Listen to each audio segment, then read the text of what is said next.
body parts inside his home. Now his former patients want to know who those remains belong to.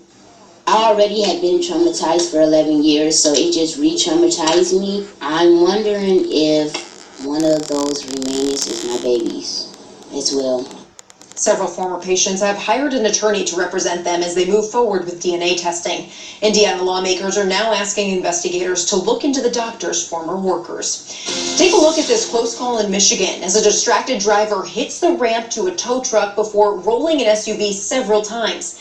In the video, you can see the tow truck driver misses getting hit by just inches. I yelled, "Are you okay? Get out of the vehicle," basically, because I didn't know what the vehicle shape was. I didn't know if it was smoking underneath, if it was going to catch on fire, what was going to happen. He got out and basically told me, "I'm looking for my phone." He was perfectly fine. He didn't sustain any injuries that I saw. The driver told police he was looking down at the radio when he hit the tow truck's ramp. He was given a ticket for careless driving. A 37-year-old Colorado woman just became the first person to swim the English Channel 4 times without stopping. Less than 2 years ago, Sarah Thomas was diagnosed with breast cancer. This past spring, she beat it, and now she's beaten a world record, consecutively swimming the English Channel 4 times over. Thomas's journey took 54 hours to complete. She says the hardest part was the harsh salt water. Thomas dedicated her epic feat to other cancer survivors. Imagine that, 54 hours just keeping on moving and moving. I know it's not swimming, but I don't even like to run on the treadmill for 5 minutes. I don't want, five seconds. I don't want to even set foot on the treadmill.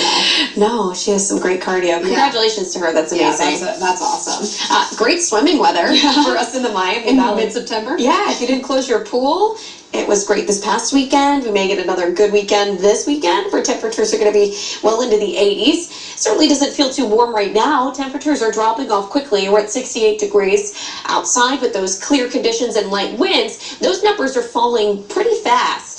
And we have low dew points, so that's allowing those temperatures to fall into the 50s in some spots by early tomorrow morning.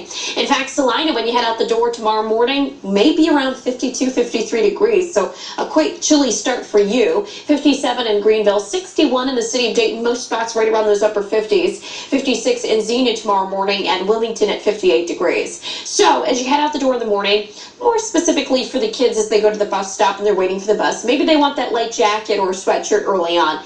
Not going to need it for the afternoon, though. It might be one of those days where you send them with the jacket and it never comes home. So make sure you give them a little reminder on that factor. Plenty of sunshine tomorrow, so you will need the shades. Rain gear, that you can leave at home because we are dry. And unfortunately, we are dry because I know a lot of us do need that rain. Live Doppler 7 radar scanning the skies for you tonight. We are quiet, just a few clouds off to our west that may drift through. We'll just stay clear to mainly clear for tonight. Where it is not dry is down in the Gulf. And we have tropical depression in Melda. And in fact, in around a 3-hour time frame this afternoon, it went from an insignificant storm to a tropical storm before it made landfall right there in southeast Texas. Right now is winds of 35 miles per hour and moving to the north at 6 miles per hour.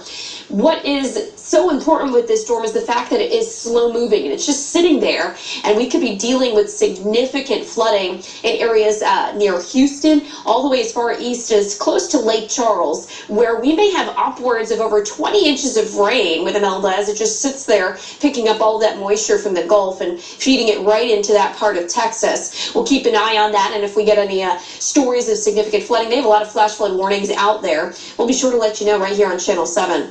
Rain chances here at home, well, we're going to have to wait until the weekend, and it may even be late weekend on Sunday that we see any rainfall locally, and I'll show you that on Futurecast in a few minutes. School day forecast for tomorrow, 62 degrees at 6 a.m. in the city of Dayton. Outside that area could still be in those upper 50s, especially in the northern parts of our viewing area. 77 degrees in Pleasant and middle 80s for a high tomorrow afternoon. Notice our 5-day temperature trend. We're well into the mid to upper 80s into the upcoming weekend. Take note of our average typical high for this time of year, 76 degrees. So we're more than 10 degrees above normal as we head through the next 5 days. Futurecast shows we are quiet on Saturday. A nice warm start, as I just showed you there. We'll have plenty of sunshine to start that weekend. As we head into your Sunday, we will watch those clouds moving in. Sunday afternoon into Sunday evening, that's when we may see our next chance for rain, and really the timing now is shaping to be mainly Sunday night. So a couple of dry days this weekend, not that bad, but we do need that rain. Notice we'll be in the 80s all weekend long with that threat for storms late Sunday. There could be a few left over as we head into early next week. High still sitting near 80 degrees. Tune in tomorrow morning. Meteorologist Kirsty Zalantini will have the latest on Imelda and plus that forecast and the chances for rain this weekend. Thanks, McCall. Tomorrow is the last day the Small Business Administration's Disaster Outreach Loan Center will be